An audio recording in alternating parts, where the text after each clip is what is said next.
Hi guys, welcome back to my channel. Happy New Year.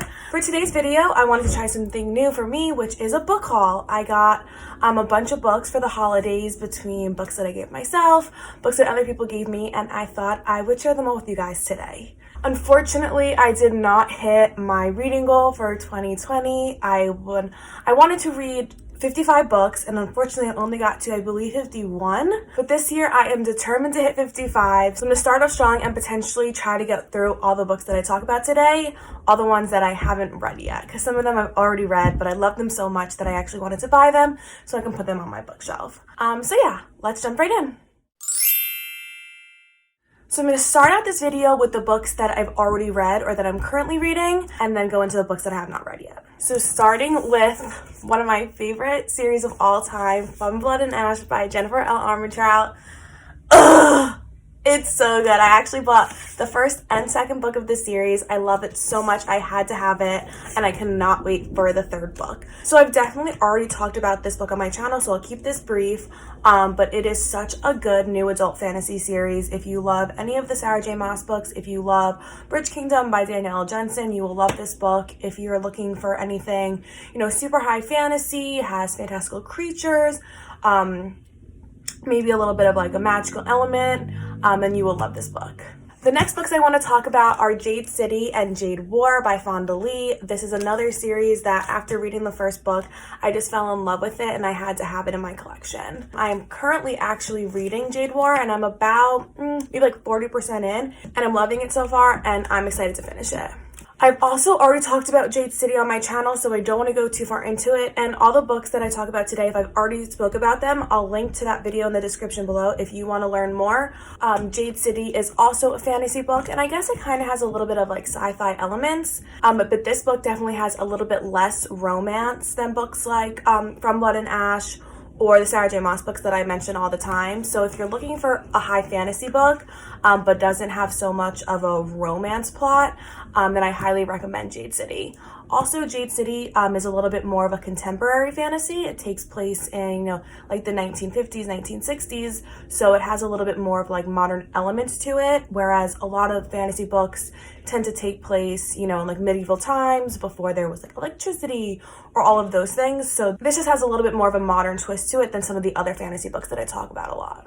Okay, so the books that I'm going to talk about from here on out are books that I have not read yet and that I'm super excited to read.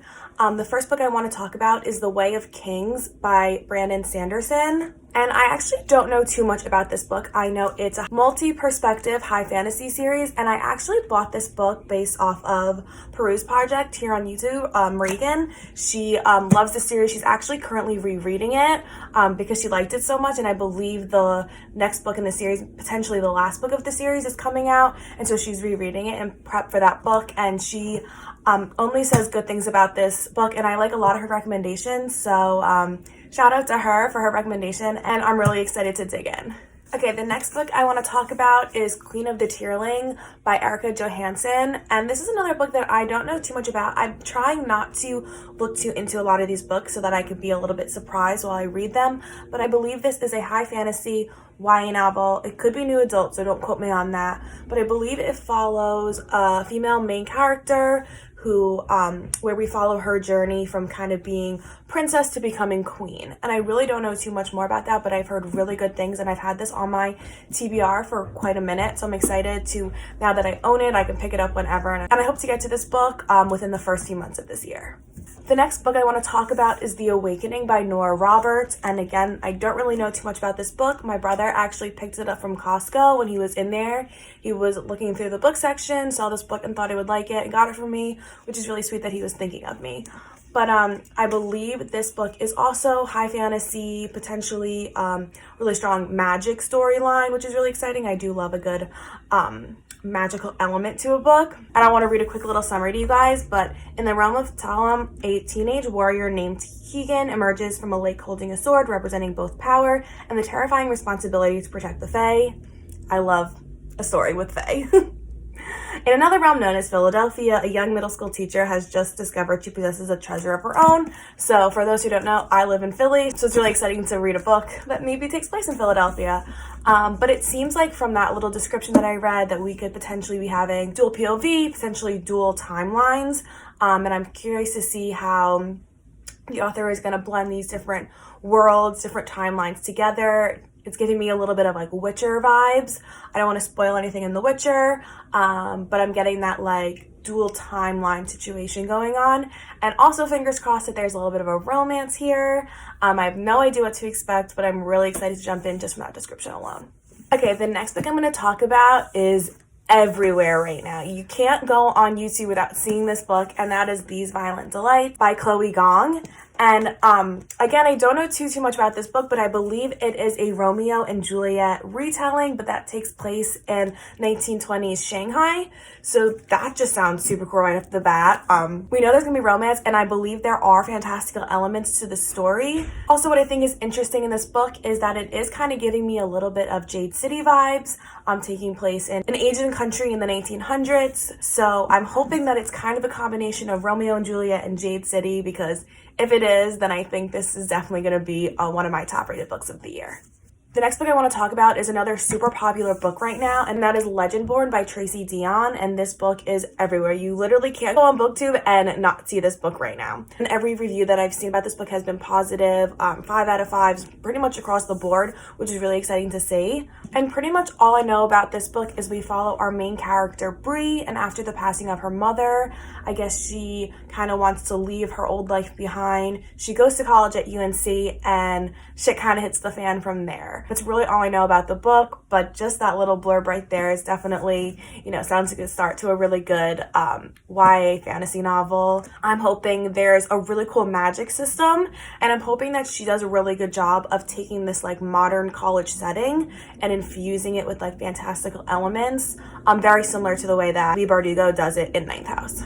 So yeah, this is definitely a book that I hope to read in the beginning of this year. So the last book I have to talk about is definitely a complete left turn for me, because it is a thriller, and that is The Wife Upstairs by Rachel Hawkins. So I picked this book up from Book of the Month, as you can see from the logo right here, and I just wanted to try something that was a little bit different for me. I'm usually not into thrillers, but it's one of my mom's favorite genres, and so I thought maybe I'd give it a go and see why she loves that genre so much. But just to give a quick little intro to this book, because I actually do know a little bit about this one, unlike basically every other book that I've talked about. In this book, we follow our main character, Jane, and she just moves into this wealthy new town, except she's not exactly as wealthy as everyone else who lives in this town. So she's kind of looking, how can I potentially take advantage of the people that live in the area? Then she meets our male protagonist, Eddie, who is recently widowed after his wife is killed in a boating accident. And Jane kind of sees his wife's death as an opportunity to maybe secure her spot in this town and potentially get some money out of it in the process. However, the relationship isn't exactly what Jane thought it would be.